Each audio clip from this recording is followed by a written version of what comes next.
a dictionary, then you'll have some clues. Rhys says read it, you can read it for yourself. Grab yourself a reference book and read it.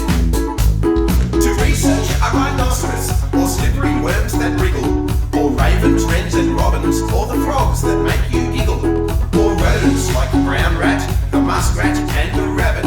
Rhys says try an animal book and make reading your habit. Rhys says read it, you can read it for yourself. Grab yourself a reference book and read it. Rocks are great but hard to name. Do you know your pyrite? Is this grainy mineral called granite or anhydrite? Perhaps it's really pyrrhotite, rhyolite or rutile. Rhys says try a mineral book cause guessing's really futile.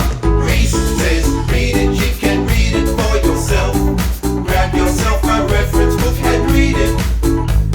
You've checked the fridge and pantry for food that's fresh and ripe. Bread and barramundi, rhubarb pretzels, strawberries and tripe. Now you're pondering how to prep it when you only have a grill.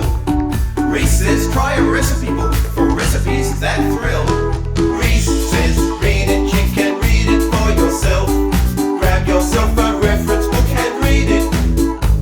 When you're creating raps, rehearsing rhymes, arranging rhythms, when you're trying to synchronize your wrist with groovy algorithms, when you'd rather write a rhapsody that really sounds terrific, Rhys says try a music book and soon you'll be prolific. Rhys says read it, you can read it for yourself. Just grab yourself a reference book and read it for yourself. Remarkable discoveries are ready on the shelf, so grab yourself a reference book and read it.